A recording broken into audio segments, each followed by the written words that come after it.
Hello student, welcome back to my channel Samrat academy. Student, जितने बच्चे 27 फरवरी को विज्ञान का पेपर देने वाले हैं उनके लिए बहुत ही ज्यादा इंपॉर्टेंट है। आज मैं आप लोगों को विज्ञान का वायरल पेपर लेकर आ गया हूं। कोड आपका 802 डीई है। ठीक है, यही पेपर आप लोगों को 27 तारीख को आप लोगों को देखने को मिलेगा। पूरा का पूरा क्वेश्चन मैं आप लोगों को बताने वाला हूँ। पूरा का पूरा क्वेश्चन आप लोग रट जाओ। ठीक है, एक भी प्रश्न छोड़ के मत आना। अगर इस पेपर का पीडीएफ डाउनलोड करना चाहते हैं तो डिस्क्रिप्शन बॉक्स पे लिख दिया हूँ, वहां से जाकर डाउनलोड कर लो, या तो गूगल पे सर्च कर लेना पंकज स्टडी सेंटर, वहां से जाकर इस पीडीएफ को डाउनलोड कर लेना। देखो मेरे प्यारे बच्चों, वही 70 नंबर का पूर्णांक आप लोगों का रहेगा जैसे हर एक पेपर का होता है, और 3 घंटे 15 मिनट का आप लोगों के पास समय मिलेगा। ठीक है, सबसे पहले यहाँ से आप लोगों का स्टार्ट होगा बहुविकल्पीय प्रश्न 20 नंबर के लिए। ठीक है, ऑब्जेक्टिव क्वेश्चन। और यहाँ पे देखिए खंड अ है बहुविकल्पीय प्रश्न। ठीक है, मैं जूम कर देता हूं ताकि हर एक प्रश्न आपको अच्छे से दिखे। देखिए उपखंड क में आप लोगों का पहला प्रश्न पढ़ता हूं। कह रहा है कि सामान्य स्वस्थ आंख के लिए दूर बिंदु होता है। सामान्य स्वस्थ आंख के लिए मतलब इसका कहने का मतलब यह है कि अगर आपकी आंख बिल्कुल स्वस्थ है, आपकी जो आंख है बिल्कुल स्वस्थ है, तो आपका दूर बिंदु कितना हो सकता है, मतलब कितना दूर तक आप देख सकते हो। तो अगर आपका आंख स्वस्थ है तो कितना दूर तक देख सकते हो बताओ? 25 सेंटीमीटर, 50 सेंटीमीटर, 100 सेंटीमीटर, अनंत पर। तो मेरे प्यारों जो इसका राइट आंसर हो जाएगा ऑप्शन नंबर डी, क्योंकि अगर आपका आंख स्वस्थ है तो आप अनंत दूरी तक देख सकते हो। जैसे हम लोग चंद्रमा को भी देख लेते हैं, सूर्य को भी देख लेते हैं। ठीक है, तो ये हो जाएगा डी जो है राइट आंसर हो जाएगा, भूलना मत इसको। देखो इसकी, देखो ये प्रश्न बहुत वाकई में इंपॉर्टेंट है कि प्रतिरोध आर के किसी टुकड़े को 4 बराबर भागों में काटा जाता है। मतलब कह रहा है कि कोई एक प्रतिरोध का टुकड़ा है यह, ठीक है आर, इसे 4 बराबर भागों में काटा जाता है, 1 2 3 4। ठीक है, फिर कह रहा है कि समांतर क्रम में इसे संयोजित कर देते हैं।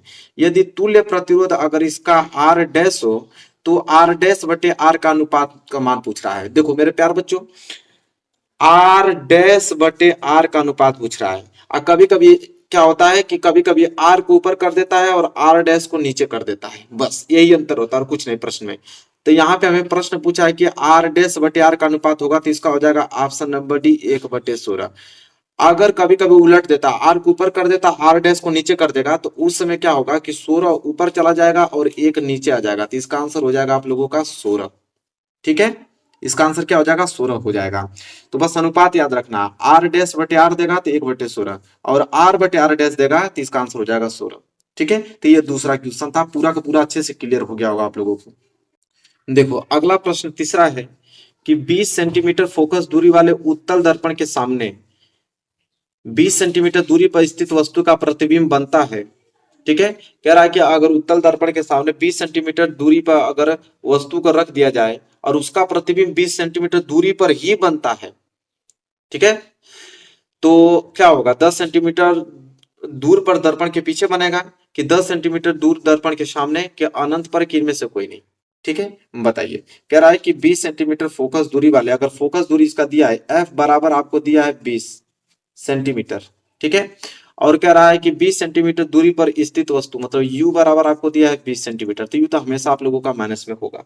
ठीक है, और इसकी फोकस दूरी किस में होगी? प्लस में होगी। कह रहा है तो बताओ कि प्रतिबिंब कहाँ बनेगा? वी बराबर पूछ रहा है क्वेश्चन मार्क, तो यहाँ पे दर्पण सूत्र लगा देना, 1/f बराबर 1/v प्लस 1/u। इस पे जब सूत्र को हल करके तब वैल्यू आप निकालोगे वी का, तो आएगा आप लोगों का 10 सेंटीमीटर दूर दर्पण के कहा आएगा? पीछे आएगा। पहला ऑप्शन क्या हो जाएगा? सही हो जाएगा। बस इस पे वैल्यू रखना है, वैल्यू रखोगे तुरंत 10 मालूम चल जाएगा आप लोगों को।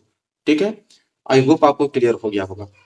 चलिए देखते हैं अगला प्रश्न नंबर चौथा क्या है कि प्रिज्म से श्वेत प्रकाश की किरण गुजरने पर सबसे अधिक विचलन होता है। कह रहा है कि जो प्रिज्म होता है, जब इससे श्वेत प्रकाश किरण जाती है तो 7 रंगों में विभक्त हो जाता है। तो सबसे अधिक विचलन किस रंग का होता है? बैगनी रंग का, हरे रंग का, पीले रंग का, लाल रंग का? तो मेरे प्यारों जो सबसे अधिक जो विचलन होता है ना, वो बैगनी रंग का होता है। किसका? बैगनी रंग का। अगर यही कम दे देते, ये जो हरे रंग, अरे लाल रंग है, यहाँ पे लाल रंग का कम होता है। ठीक है, तो अगर अधिक विचलन बैगनी रंग का, कम विचलन लाल रंग का होता है। ठीक है, चलो देखो पांचवा प्रश्न, विद्युत जनित्र में रूपांतरण होता है। विद्युत जनित्र, जनित्र मतलब समझते हो? जनरेटर, जनरेटर जानते हो? तो कह रहा है कि जनरेटर में विद्युत का रूपांतरण कैसे होता है। तो जनरेटर जब भी देखे होगे तुम लोग जनरेटर, तो जनरेटर में पहले हाथ से हम लोग इस तरह चालू करते हैं।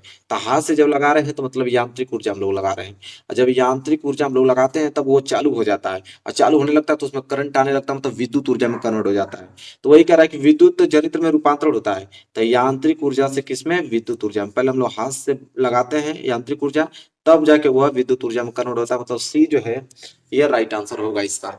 ठीक है, चलो अगला प्रश्न देख लो। छठवां प्रश्न क्या है, देखो प्रश्न नंबर 6 है कि किसी चालक में 2 एम्पियर की धारा, मतलब धारा मतलब आई बराबर आपको दे दिया है 2 एम्पियर। तो कह रहा है कि 2 एम्पियर की धारा प्रवाहित हो रही है और 2 सेकंड में, मतलब टी बराबर 2 सेकंड, 2 सेकंड में गुजरने वाले आवेश, आवेश मतलब क्यू की मात्रा पूछ रहा है। तो फार्मूला होता है मेरे प्यार बच्चों, क्यू बराबर आई इंटू टी, फार्मूला होता है। ठीक है, तो ये फार्मूला अगर याद रहेगा तो क्यू बराबर आई, आई की वैल्यू कितना है 2, और टी का वैल्यू कितना है 2, तो 2 दूनी के 4, और आवेश है ना, तो आवेश का मतलब क्या होता है, गुलाम होता है, मतलब 4 गुलाम हो जाएगा। पहला ऑप्शन क्या हो जाएगा, सही हो जाएगा। ठीक है, चलिए आगे बात करते हैं। 7वां प्रश्न देखो क्या है। 7वां प्रश्न यह है कि एक पारदर्शी माध्यम से दूसरे पारदर्शी माध्यम में दूसरी पारदर्शी माध्यम में प्रवेश करने पर एक प्रकाश किरण के लिए अपवर्तन कोण का मान आपतन कोण की तुलना में अधिक होता है यदि प्रकाश की किरण, कह रहा है कि कोई एक पारदर्शी माध्यम है तो उसमें कह रहा है कि प्रकाश की किरण के लिए अपवर्तन कोण का मान जो होगा वह आपतन कोण की तुलना में अधिक होगा। कब, सघन माध्यम से विरल माध्यम में जा रही होगी, कि विरल माध्यम से सघन माध्यम में, कि सघन एवं विरल माध्यम की संयुक्त सतह की दिशा में जा रही हो, कि दोनों माध्यम एक ही हो। तो इसका हो जाएगा ऑप्शन नंबर ए, जब वो सघन माध्यम से विरल माध्यम में जाएगी तभी अपवर्तन कोण का मान जो होगा आपतन कोण की तुलना में अधिक होगा। इतना याद रखना। तो इस प्रश्न को एकदम रट जाओ, पहला ऑप्शन क्या हो जाएगा, सही हो जाएगा। अगला देखो, अगला है कि Fe2O3 2Al L2O3 और 2Fe दिए गए अभिक्रिया किस प्रकार की है। तो यहाँ पे पूछ रहा है कि जो रिएक्शन है वो कौन सा रिएक्शन है, संयोजन अभिक्रिया का है कि द्विविस्थापन का, कि वियोजन का, कि विस्थापन का। मेरे प्यारे बच्चों देखो यहाँ फेरस ऑक्साइड एल्युमिनियम है, लेकिन जब यहाँ पे विक्रिया हो रहा है तो एल्युमिनियम जो है वो ऑक्सीजन के साथ मिल गया तो एल्युमिनियम ऑक्साइड बना दिया और Fe को अलग हो गया। मतलब ये चीज हुआ कि अधिक अभिक्रियाशील वाला तत्व कम अभिक्रियाशील वाले तत्व को उसके यौगिक में से उसको विस्थापित कर दिया है, तो इसलिए विस्थापन अभिक्रिया हो जाएगा। डी ऑप्शन क्या हो जाएगा इसका, सही हो जाएगा। ठीक है, चलो देखो प्रश्न नंबर 9 क्या है कि निम्न में से कौन सी धातु उष्मा की कुचालक है, जिसमें से उष्मा न जा पाए। तो पारा में तो जाता ही भाई, सोडियम में भी जाता है, लोहा में भी जाता है। ये सीसा जो है ना, ये सीसा जो है वो उष्मा की क्या है, कुचालक होती है। ठीक है, तो प्रश्न नंबर 9 भी क्लियर हो गया। देखिए अगला प्रश्न नंबर 10वां क्या है कि निम्न में किस यौगिक में कीटोनी समूह उपस्थित है। कीटोनी समूह बताना है कि कीटोनी समूह किस में उपस्थित है। ठीक है, बताइए। यहाँ पे 4 ऑप्शन देख लीजिए, इसमें से बताना आपको कि कीटोनी समूह जो है वो किस में उपस्थित है। ठीक है, तो मेरे प्यार बच्चों इसका राइट आंसर हो जाएगा ऑप्शन नंबर डी। ये तो होगा नहीं क्योंकि CH3 से जुड़ा है तो ये OH से जुड़ा है, इसका काम खत्म। ये CH से जुड़ा है तो ये भी H से जुड़ा है, ठीक है, कार्बन से, तो ये भी नहीं होगा। कीटोनी समूह किस में होगा, इसमें होगा, क्योंकि CH3 से जुड़ा है, CH3 से, एक कार्बन से और डबल बॉन्ड ऑक्सीजन से। ठीक है, तो क्या हो जाएगा, डी जो है ऑप्शन ए करेक्ट ऑप्शन हो जाएगा। ठीक है, अगला देखिए कह रहा है कि क्षारीय धातुएं बताना है कि क्षारीय धातु कौन है। बेरियम मैग्नीशियम कैल्शियम होगा, कि लिथियम सोडियम पोटेशियम होगा, कि बोरान एल्युमिनियम गैंगनियम होगा, कि कैल्शियम आपका Ag की Au होगा गोल्ड। ठीक है, बताइए सिल्वर होगा कि गोल्ड होगा। इसमें बताना आप लोगों को कि क्षारीय धातु आपको पहचानना है कि क्षारीय धातु इनमें से कौन है। ठीक है, तो मेरे प्यारो तो क्षारीय कौन सा हो जाएगा, ऑप्शन नंबर बी, कौन सा, लिथियम सोडियम और पोटेशियम जो है क्षारीय धातु है। ठीक है, तो बी ऑप्शन क्या हो जाएगा, सही हो जाएगा। आगे अगर हम बात करें तो प्रश्न नंबर 12 देख लो, रासायनिक समीकरण है। कह रहा है कि बेरियम क्लोराइड जलीय विलयन में है और H2SO4 सल्फ्यूरिक अम्ल जलीय विलयन में, और दोनों के विक्रिया हुआ तो बेरियम सल्फेट ठोस अवस्था में मिला और HCF हाइड्रोक्लोरिक अम्ल मिला। तो मेरे प्यारों जो ये रिएक्शन किस प्रकार की है, योगात्मक अभिक्रिया है, निराकरण अभिक्रिया है, क्या अवक्षेपण अभिक्रिया है, कि इनमें से कोई नहीं। देखो मैं एक ट्रिक आप लोगों को बताऊं, इस ट्रिक को एकदम अच्छे से तैयार कर लेना। ट्रिक यह है कि जब ये अभिक्रिया देखो तो ये आप लोगों का जो उत्पाद होता है, यह क्या होता है, उत्पाद, प्रोडक्ट। ठीक है, अभिकारक होता है, ये उत्पाद होता है। उत्पाद में अगर कोई भी पदार्थ अगर ठोस अवस्था में मिल रहा है तो समझ लीजिए कि वो हमेशा आप लोगों का क्या हो जाएगा, अवक्षेपण, क्योंकि अवक्षेप प्राप्त होता है ठोस का। तो हमेशा अवक्षेपण विक्रिया होगा, मतलब सी ऑप्शन क्या हो जाएगा इसका सही हो जाएगा। आगे अगर हम बात करें 13वां प्रश्न है कि एक विलियन जो है नीले लिटमस को लाल कर देता है, इसका पीएच मान हो। नीले को लाल, हमने एक ट्रिक आप लोग को बताया था अनिल, अनिल का क्या होता है मतलब अम्ल जो होता है नीले को लाल करता है, तो नीले को लाल कर देता है कौन, अम्ल, और अम्ल है तो अम्ल का पीएच मान क्या होगा मेरे प्यारे बच्चों, 7 से कम होता है। तो 7 से कम इसमें से चार में से कौन है, यही तो है छठवां, मतलब ये जो है ऑप्शन इसका सही राइट आंसर हो जाएगा। आगे अगर हम बात करें तो उपखंड ग, देखो बायोलॉजी वाला प्रश्न 14वां, मनुष्य में वृक्क एक तंत्र का भाग है जो संबंधित है, मतलब वृक्क एक तंत्र का भाग है, तो वृक्क किससे संबंधित है, पोषण से, श्वसन से, उत्सर्जन से कि परिवहन से। तो मेरे प्यारे बच्चों वृक्क का काम क्या होता है, किडनी काम क्या होता है, टॉयलेट को बाहर निकालना, मतलब उत्सर्जन का कार्य होता है, मतलब सी ऑप्शन क्या हो जाएगा, सही आंसर हो जाएगा, ऑप्शन नंबर सी। आगे हम बात करें प्रश्न नंबर 15, देखो स्वपोषी पोषण के लिए आवश्यक है, स्वपोषी पोषण मतलब जो अपना भोजन स्वयं बनाते हैं, तो अपना भोजन स्वयं बनाते हैं तो उनके लिए क्या होता है आवश्यक, जैसे में आप लोगों का पौधा होता है, पौधा अपना भोजन स्वयं बनाता था, पौधे के लिए क्या क्या जरूरी होता है, कार्बन डाइऑक्साइड, जल, क्लोरोफिल, सूर्य का प्रकाश के उपयुक्त सभी। तो ऑप्शन डी होगा उपयुक्त सभी, क्योंकि पौधा जब भोजन बनाता है तो उसके लिए कार्बन डाइऑक्साइड भी चाहता है, जल भी, और क्लोरोफिल भी, और यहाँ पे सूर्य का प्रकाश भी, तब जाके वो अपना परिपूर्ण भोजन बना पाता है वो। ठीक है, तो डी ऑप्शन क्या हो जाएगा सही। बात करें आगे 16वां, निम्न में से ऊर्जा का सिक्का या मुद्रा के रूप में जाना जाता है, तो आपको बताना है कि एनर्जी ऑफ मनी किसको कहते हैं, ऊर्जा के सिक्का, तो ऊर्जा को सिक्का को एटीपी कहते हैं, क्योंकि ऊर्जा हमें इसी के रूप में प्राप्त होती है, एटीपी के रूप में ऊर्जा हमें प्राप्त होती है, जो भी हम लोग खाना खाते हैं तो एटीपी के रूप में प्राप्त होती है, तो बी ऑप्शन सही हो जाएगा। तो 16वां प्रश्न भी यहाँ पे क्लियर हो गया। देखिए 17वां प्रश्न, जैव विकास का सिद्धांत प्रतिपादित करने वाले वैज्ञानिक का नाम है, जैव विकास का सिद्धांत प्रतिपादित करने वाले वैज्ञानिक का नाम, Charles Darwin, Gregor Mendel, Jagdish Chandra Bose के हरगोविंद खुराना। सिंपल है, जैव विकास का सिद्धांत कौन दिया था, चार्ल्स डार्विन ने दिया था, ऑप्शन ए जो इस प्रश्न का राइट आंसर हो जाएगा। ठीक है, इसी प्रकार अगर हम बात करें प्रश्न नंबर 18, देखो पदार्थों में जाइलम का कार्य होता है। ठीक है, पदार्थों थोड़ी होता, पौधों में जाइलम का कार्य होता है, यहाँ पौधों लिख लेना, पौधों में जाइलम का कार्य होता है। तो पौधों में जाइलम, तो देखो दो ही चीज तो होता है, हमने इतना ट्रिक आपको बताया कि अगर जाइलम का कार्य पूछे, एक होता है फ्लोएम का, तो जाइलम मतलब जल का, तो जल का संवहन करेगा, ऑप्शन बी। अगर फ्लोएम पूछता कि पौधों में फ्लोएम का कार्य, तो फ्लोएम मतलब फूड, एफ मतलब फूड, फूड मतलब भोजन, तो भोजन का संवहन करता। लेकिन हालांकि यहाँ पे जाइलम का कार्य पूछा तो जाइलम के क्या होता है, जल का संवहन, फ्लोएम पूछता है तो भोजन का संवहन, बात खत्म। चलो देखो प्रश्न नंबर 19, निम्न में से कौन सी जीन प्रारूप शुद्ध गोल बीजों को प्रकट करता है, शुद्ध गोल बीजों को, देखो शुद्ध जब भी आ जाए यहाँ पे, शुद्ध गोल आ जाना है कि शुद्ध गोल बीजों को, तो समझ लेना हमेशा कैपिटल में होगा, हमेशा कैपिटल में, तो कैपिटल में कौन है, यही तो है आर आर, तो डी जो है वो राइट आंसर हो जाएगा। ठीक है, चलो 20वां प्रश्न देखो, हीमोग्लोबिन महत्वपूर्ण भूमिका निभाता है, हीमोग्लोबिन किसमें महत्वपूर्ण भूमिका निभाता है, श्वसन में, उत्सर्जन में, पाचन में, पोषण में। तो हीमोग्लोबिन क्या करता है, रक्त का परिवहन करता है, तो रक्त का परिवहन मतलब कि किस में होता है, श्वसन में, जब हम सांस लेते हैं तो ऑक्सीजन को आता है, ऑक्सीजन को छोड़ता है यहाँ पे। ठीक है, तो किस में हो जाएगा, श्वसन में हो जाएगा। ठीक है, क्लियर है। चलिए, तो 20 ऑब्जेक्टिव हम लोग यहाँ पे 20 नंबर के एमसीक्यू क्वेश्चन हम लोग कर लिए। ठीक है, अब देखो उपखंड का यहाँ से स्टार्ट होगा, और उपखंड में देखो 4 नंबर के लिए तैयार कर लो। अभी इस प्रश्न को तैयार करना कि एक प्रिज्म से प्रकाश का जो अपवर्तन की क्रिया चित्र द्वारा समझाना है, और आपतन कोण तथा विचलन कोण को चित्र में दिखाना है। आप लोगों को 4 नंबर तुरंत मिल जाएंगे, इतना सिंपल क्वेश्चन तो कहीं नहीं मिलेगा आप लोगों को, ये सारे क्वेश्चन करा दिया हूँ, 4 नंबर तुरंत मिल जाएंगे। और अगला 4 नंबर का है कि प्रकाश परावर्तन के नियम लिखिए। प्रकाश के परावर्तन का नियम नहीं जानते हो, 2 नियम होता है। ठीक है, और इन्हें रेखा चित्र द्वारा आप लोगों को बताना है। ठीक है, और 4 नंबर देखो कितने सिंपल सिंपल प्रश्न है, सारे प्रश्न करके चले आओगे। ठीक है, तीसरा प्रश्न देखो, 3 प्रतिरोध है। ठीक है, R1 R2 R3, 3 प्रतिरोध को अगर हम समांतर क्रम में जोड़ देते हैं तो तुल्य प्रतिरोध के लिए व्यंजक बताइए। तुल्य प्रतिरोध के लिए इसका सूत्र क्या होगा, 4 नंबर के, मतलब कि जब 3 प्रतिरोध को हम लोग समांतर क्रम में जोड़ते हैं, ठीक है, तो समांतर क्रम में जब जोड़ते हैं तो इसके लिए तुल्य प्रतिरोध का सूत्र पूछ रहा है कि तुल्य प्रतिरोध का सूत्र क्या होगा। ठीक है, और 4 नंबर मिल जाएगा आप लोगों को। चौथा प्रश्न देखो 6 नंबर के लिए प्रश्न, 2 प्रश्न देगा अथवा करके, पहला आ रहा तो पहला कर दो, दूसरा आ तो दूसरा। क्या है कि दक्षिणा हस्त अंगुष्ठ का नियम आपको नियम बताना है, और यह नियम किस प्रकार फ्लेमिंग के वामहस्त नियम से भिन्न है, और किसी क्षैतिज शक्ति संचरण लाइन में पूर्व से पश्चिम की दिशा और विद्युत धारा प्रवाहित हो रही है, इसके ठीक नीचे की दिशा की बिंदु के चुंबकीय क्षेत्र की दिशा क्या होगी। तो दक्षिणाहस्त का नियम पूछ रहा है यहाँ पे, ठीक है। और फ्लेमिंग के वामहस्त नियम से कैसे भिन्न है, तो आपको फ्लेमिंग के वामहस्त नियम भी आप लोगों को दोनों लिखना पड़ेगा, तब जाके आप लोग तुलना करके बता पाओगे कि उससे अलग क्यों है। तो 6 नंबर मिल जाएगा। अगर ये नहीं आ रहा है तो ये तो भाई प्रश्न आप लोग कर ही डालोगे कि विद्युत मोटर का सिद्धांत तथा कार्य विधि स्पष्ट कीजिए और विद्युत मोटर में विभक्त वलय का क्या महत्व है, आराम से कर दोगे।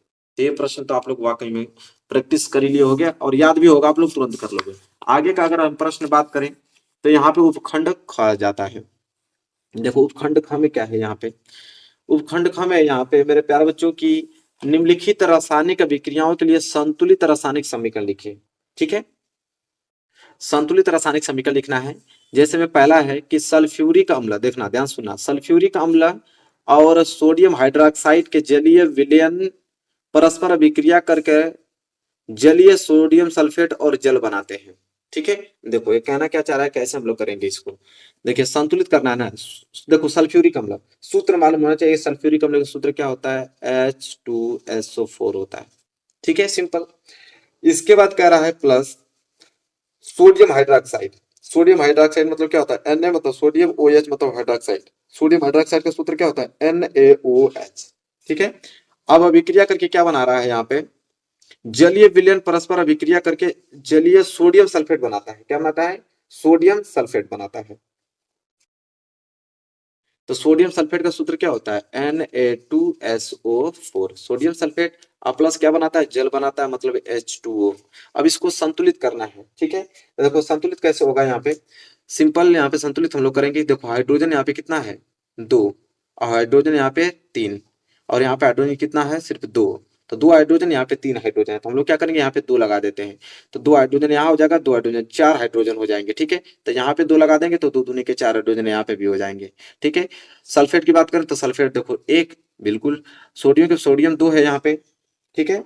और सोडियम यहाँ पे क्या हो गया, 2, और यहाँ पे सोडियम एक ही है, ठीक है। सोडियम एक ही क्या है, सोडियम यहाँ पे भी 2 है, देखो Na2 है ना, तो सोडियम यहाँ पे भी 2, मतलब बिल्कुल संतुलित हो गया। ये पहला वाला क्या हो गया, संतुलित हो गया, ठीक है। चलो दूसरा अगर हम बात करें तो देखो क्या है दूसरा, कि फास्फोरस क्लोरीन गैस में जलकर फास्फोरस बेटा क्लोराइड निर्मित करता है, ठीक है। तो देखो कैसे हम लोग इसको करेंगे, फास्फोरस क्लोरीन गैस, ठीक है। तो फास्फोरस का सूत्र क्या होता है, P, और क्लोरीन गैस के साथ अभिक्रिया करता है, Cl2 लिख देंगे, ठीक है। अभिक्रिया करके क्या बनाता है यहाँ पे, पेंटाक्लोराइड। देखो पेंटाक्लोराइड का सूत्र होता है PCl5, पेंटाक्लोराइड, ठीक है। संतुलित करना तो क्लोरीन 5 है, यहाँ पे क्लोरीन कितना है, यहाँ पे क्लोरीन यहाँ पे है आपका 2, फास्फोरस यहाँ पे 1, और यहाँ पे फास्फोरस 1। हम क्या करेंगे कि यहाँ पे 2 लगा देंगे। जैसे 2 लगाओगे ना तो यहाँ पे हो जाएगा कि फास्फोरस 2, तो यहाँ पे भी 2 लगा दोगे तो फास्फोरस 2, लेकिन क्लोरीन कितना हो जाएगा, 5 दूनी के 10, तो यहाँ 5 लगा दो तो 5 दूनी के 10 ये भी हो जाएगा, सिंपल, ठीक है। क्लियर हो गया। चलो सी वाला देखो, जिंक प्लस सिल्वर नाइट्रेट बराबर zinc nitrate plus silver. Zinc तो जिंक क्या होता है, Zn, और plus silver nitrate, silver nitrate का क्या होता है, AgNO3 होता है, AgNO3 सिल्वर नाइट्रेट, ठीक है। गिब्स देता है क्या, zinc nitrate, zinc nitrate Zn, nitrate का NO3 होल ट्वाइस, क्योंकि जिंक 2 देता है तो 2 यहाँ पे हो जाएगा, और प्लस सिल्वर, सिल्वर का क्या होता है, Ag। अब इसको हमें संतुलित करना है, तो संतुलित कैसे होगा, तो Ag यहाँ पे 1 है, Ag यहाँ पे 1, लेकिन नाइट्रेट 2 बार है, नाइट्रोट यहाँ पे 1 बार है, तो यहाँ पे 2 लगा दो तो नाइट्रेट 2 बार, लेकिन यहाँ पे सिल्वर 2 बार, तो यहाँ पे 2 लगा दो तो सिल्वर भी 2 हो जाएगा, बिल्कुल संतुलित हो गया। डी वाला देखो, डी वाला क्या है, लास्ट है डी वाला, मैग्नीशियम प्लस हाइड्रोजन क्लोराइड देता है, मैग्नीशियम क्लोराइड प्लस हाइड्रोजन बनाता है ना, तो मैग्नीशियम मतलब Mg, ठीक, प्लस हाइड्रोजन क्लोराइड का क्या होगा, हाइड्रोजन क्लोराइड चाहे हाइड्रोक्लोरिक अम्ल एक ही होता है, या Cl, ठीक है। मैग्नीशियम क्लोराइड बनाता है MgCl2 प्लस हाइड्रोजन बनाता है, हाइड्रोजन के सूत्र क्या होता है, H2। इसे संतुलित करना है, तो संतुलित करने के लिए क्या हो जाएगा, हाइड्रोजन यहाँ पे कितना है, 2 हाइड्रोजन यहाँ पे 1, यहाँ 2 लगा दो, बात खत्म। क्लोरीन भी 2, क्लोरीन 2, मैग्नीशियम 1, मैग्नीशियम 1, बिल्कुल। देखो चारों को हमने लिख के अच्छे से संतुलित कर दिया, उतार लो, ठीक है, क्लियर हो गया। चलो अगला देखो, अगला प्रश्न क्या है कि प्रश्न नंबर 6वां पूछ रहा है कि क्या होता है जब, केवल रासायनिक समीकरण लिखना है, क्या होता है जब, देखो कह रहा है कि सोडियम बाइकार्बोनेट, सोडियम बाइकार्बोनेट खाने सोडा को गर्म करते हैं, ठीक है। देखो सोडियम बाइकार्बोनेट खाने सोडा को गर्म करते हैं तो क्या होता है, तो यहाँ पे लिखेंगे हम लोग कि सोडियम बाइकार्बोनेट, और सोडियम बाइकार्बोनेट या खाने सोडा दोनों एक ही होता है। खाने सोडा का ही सूत्र होता है सोडियम बाइकार्बोनेट। ठीक है। इसको गर्म जब करते हैं तो क्या होता है, देखो NaHCO3, ये जो सूत्र होता है सोडियम बाइकार्बोनेट का होता है। ठीक है। अब इसे हम कर रहे हैं गर्म। जब इसे हम गर्म करेंगे तो क्या होगा, तो जब आप इसे गर्म करोगे तो एक तो पहले सोडियम कार्बोनेट धावन सोडा में टूटेगा, और धावन सोडा का सूत्र क्या होता है Na2CO3। ठीक है, सोडियम कार्बोनेट में टूट जाएगा, और प्लस किस में टूटता है, जल में भी टूटता है, और यहाँ से आपको कार्बन डाइऑक्साइड गैस बाहर निकलती है, CO2 गैस बाहर निकलती है। संतुलित की बात करें तो सोडियम 2 है तो यहाँ पे 2 लगा दो, सोडियम 2। हाइड्रोजन भी 2, हाइड्रोजन भी 2। ऑक्सीजन 3 दूनी के 6, यहाँ पे भी ऑक्सीजन 6 हो जाएगी। ठीक है, 3 1 4 और 4 2 6, बिल्कुल। तो जब भी वही पूछ रहा है हमसे कि सोडियम बाइकार्बोनेट या खाने सोडा को गर्म करते हैं तो क्या होता है, तो देखो जब इसको गर्म करते हैं तो सोडियम कार्बोनेट जल और कार्बन डाइऑक्साइड में टूट जाता है। बस सिंपल हो गया। ठीक है, पहला यहाँ पे हल हो गया। दूसरा कह रहा है अमोनिया क्लोराइड को गर्म करते हैं तो क्या होता है, तो देखो अमोनिया क्लोराइड को जब हम लोग गर्म करते हैं, तो अमोनिया क्लोराइड को जब हम गर्म करते हैं तो वो हाइड्रोजन क्लोराइड गैस में मतलब बदल जाता है। कैसे, देखो अमोनिया क्लोराइड, अमोनिया का सूत्र क्या होता है NH4Cl, अमोनियम क्लोराइड। ठीक है, जब इसको हम लोग यहाँ तीर लगाएंगे और यहाँ पे लिखेंगे गर्म, ये गर्म का साइन होता है, इससे लगाना तो हीटिंग का प्रॉब्लम होता है। ठीक है, जब गर्म करते हैं तो ये किस में टूटता है, यहाँ पे एक तो आपका NH3 में टूट जाएगा।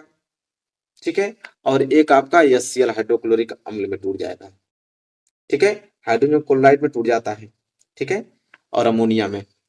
और इसको संतुलित की बात करें तो ऑलरेडी संतुलित है, यहाँ पे इसको संतुलित करने की जरूरत ही नहीं है, क्योंकि हाइड्रोजन 3 एक हाइड्रोजन 4, तो हाइड्रोजन 4 है, क्लोरीन एक नाइट्रोजन एक, बिल्कुल। तो यहाँ से आपके दोनों क्लियर हो गए। ठीक है, चलिए आगे हम बात करें तो प्रश्न नंबर देखो यहाँ पे 7वां, 6 नंबर के लिए प्रश्न, मतलब 1 2 3 4 5 6, 6 है, 6 करोगे तो 6 नंबर मिलेगा। ठीक है, चलिए तो देखते हैं क्या है। प्रश्न पहला यह है कि मतलब 7वां इसमें कि निम्नलिखित अभिक्रिया में से प्रत्येक के लिए संतुलित रासायनिक समीकरण लिखिए। संतुलित कह रहा है कि कैल्शियम हाइड्रोक्साइड की अभिक्रिया किससे कराएं कि कैल्शियम कार्बोनेट प्लस जल प्राप्त हो। तो देखिए कैल्शियम हाइड्रोक्साइड, तो पहले हम लोग लिखेंगे, पहला हम लोग ए पार्ट कर रहे हैं। कैल्शियम हाइड्रोक्साइड को होता है CaOH whole twice, calcium hydroxide. ठीक है, प्लस कह रहा है किससे विक्रिया कराएं कि कैल्शियम कार्बोनेट जल, तो ये जानते हैं कार्बन डाइऑक्साइड से विक्रिया कराते हैं, CO2 से। जब CO2 से अभिक्रिया कराओगे तो कैल्शियम कार्बोनेट मतलब CaCO3 प्राप्त होगा, और प्लस जल मतलब H2O प्राप्त होगा। ठीक है, संतुलित की बात करें यहाँ पे तो ये ऑलरेडी संतुलित है, इसे संतुलित करने की जरूरत नहीं है। ठीक है, बी वाला पार्ट देखिए, कह रहा है कि किसकी अभिक्रिया सिल्वर नाइट्रेट से कराएं कि जिंक नाइट्रेट प्लस सिल्वर प्राप्त हो। तो भाई जिंक से अभिक्रिया कराएंगे, मतलब यहाँ पे जिंक भरेंगे, यहाँ पे खाली स्थान पे क्या भरेंगे, zinc plus silver nitrate. Silver nitrate का क्या होता है AgNO3, AgNO3 क्या बनाता है, जिंक नाइट्रेट। तो जिंक नाइट्रेट का क्या हो जाएगा Zn, और नाइट्रेट का क्या हो जाएगा NO3 होल ट्वाइस, और प्लस क्या बनाता है सिल्वर, सिल्वर क्या हो जाएगा Ag। संतुलित करने की बारी है तो यहाँ पे आप 2 लगा लो। ठीक है, और यहाँ पे आप 2 लगा दो, बिल्कुल संतुलित हो जाएगा। ठीक है, चलो तीसरा देखो, एल्युमिनियम की अभिक्रिया किससे कराएं कि एल्युमिनियम क्लोराइड प्लस कॉपर बने। तो एल्युमिनियम देखो, एल्युमिनियम क्या हो जाएगा Al। ठीक है, और अभिक्रिया किससे कराएं कि एल्युमिनियम क्लोराइड और कॉपर बने, तो इसे हम कॉपर क्लोराइड से कराएंगे, मतलब CuCl2 से कराएंगे, कॉपर क्लोराइड से। ठीक है, जब कॉपर क्लोराइड से अभिक्रिया कराओगे तो आपका बनेगा एल्युमिनियम क्लोराइड, एल्युमिनियम क्लोराइड को हो जाएगा AlCl3, और प्लस क्या बनाएगा कॉपर, तो कॉपर का क्या हो जाएगा Cu। संतुलित की बात अगर हम करें तो यहाँ पे 3 लगा दो, और यहाँ पे आप 2 लगा दो, और यहाँ पे आप 3 लगा दो। ठीक है, संतुलित हो जाएगा। आगे अगर हम बात करें डी वाला, देखो barium chloride plus potassium sulphate मिलके बेरियम सल्फेट और क्या बनाते हैं, तो देखो पहले क्या है बेरियम क्लोराइड, बेरियम क्लोराइड का सूत्र क्या होता है BaCl2, बेरियम क्लोराइड। ठीक है, plus potassium sulphate, potassium sulphate का K2SO4 हो जाएगा। ठीक है, गिब्स बनाता है बेरियम सल्फेट, बेरियम सल्फेट मतलब BaSO4। ठीक है, और क्या बनाता है, यहाँ पे पूछ रहा है कि यहाँ पे बनाएगा क्या, तो बेरियम सल्फेट बनाएगा, और यहाँ पे पोटेशियम क्लोराइड बनाएगा, ठीक है, यहाँ से पोटेशियम और यहाँ से क्लोराइड, ठीक है, मतलब KCl बनाएगा पोटेशियम क्लोराइड। संतुलित करें तो यहाँ पे 2 लगा दो, ठीक है, और 2 लगाने से हो जाएगा क्योंकि K2 यहाँ पे K2 यहाँ पे। Cl की बात करें तो Cl2 भी यहाँ पे है, ठीक है, तो D वाला भी हो गया। E वाला पार्ट अगर हम बात करें तो E वाला देखो क्या है, E वाला है यहाँ पे कि मैग्नीशियम प्लस हाइड्रोक्लोरिक अम्ल मैग्नीशियम क्लोराइड और क्या बनाते हैं, ठीक है। देखो कैसे हल करेंगे, मैग्नीशियम मैग्नीशियम मतलब क्या होता है Mg, तो हमने Mg लिख दिया, ठीक है, और प्लस हाइड्रोक्लोरिक अम्ल मतलब HCl। जब आपस में विक्रिया कराएंगे तो देखो मैग्नीशियम क्लोराइड बना रहा है, मैग्नीशियम क्लोराइड मतलब MgCl2, ठीक है, और क्या बनाएगा तो यहाँ पे हाइड्रोजन गैस बनाएगा। जब क्योंकि धातु का विक्रिया जब अम्ल से कराते हैं तो हाइड्रोजन गैस निकलता है, सबको मालूम है, ठीक है। संतुलित की बात करें, हाइड्रोजन 2 है, हाइड्रोजन 1 है, तो यहाँ पे 2 लगा दो, तो बस संतुलित हो गया ये भी।